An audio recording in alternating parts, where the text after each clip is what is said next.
Մոսկվան ու Կիևը ռազմագերիներ են փոխանակել ըստ Ռուսաստանի Դաշնության պաշտպանության նախարարության հաղորդագրության այս տարվա հունիսի 2-ին Ստամբուլում ձեռք բերված ռուս-ուկրաինական պայմանավորվածությունների Կիևի ռեժիմի կողմից վերահսկվող տարածքից վերադարձվել է ռուս զինծառայողների ևս մեկ խումբ։ Դրա դիմաց Ուկրաինայի զինված ուժերի ռազմագերիների խումբ է փոխանցվել։ Գերատեսչությունը հայտնել է, որ ռուս զինծառայողները գտնվում են Բելարուսում, որտեղ ստանում են անհրաժեշտ հոգեբանական եւ բժշկական օգնություն։ Ուրբաթ առավոտյան իսրայելական ուժերի հարձակման հետևանքով Գազայում զոհվել է 70 մարդ, այդ թվում երեխաներ։ Գազայի կառավարության մամուլի ծառայության տվյալներով վերջին 4 շաբաթվա ընթացքում առնվազն 549 պաղեստինցի է սպանվել իսրայելական ուժերի կողմից։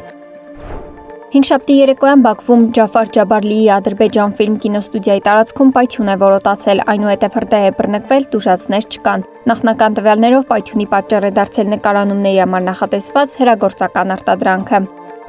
Ճապոնիայում մահապատժի են ենթարկել Twitter մարդասպան մականունով տղամարդու, որը դատապարտվել էր 9 մարդու հիմնականում կանանց սպանության եւ մասնատման համար, ինչը երկրում մահապատժի կիրառման առաջին դեպքն է գրեթե 3 տարվա ընթացքում։ 34-ամյա Տակահիրո Շիրայշին կախաղան է բարձրացրել ուրբաթ օրը Տոկիոյի կալանատանը։ Հնդկաստանը հրաժարվել է ստորագրել Շանհայի համագործակցության կազմակերպության Չինաստանում կայանալիք գագաթնաժողովի համատեղ համաձայնագիրը, քանի որ այն չի արտացոլում երկրի մտահոգությունները ահաբեկության վերաբերյալ, հայտարարել է Հնդկաստանի արտաքին գործերի նախարարությունը։ Հնդկաստանի արտաքին գործերի նախարարության մամուլի խոսնակ Գրանթիր Ջայսվալը հայտարարել է, որ Հնդկաստանի ցանկությունն է իր մտահոգությունները արտացոլել համաձայնագրում, ինչը ընդունելի չէ կոնկրետ մեկ երկրի համար։ Սվետլանա Թորոսյան, Նոնա Գևորգյան, ABC Media։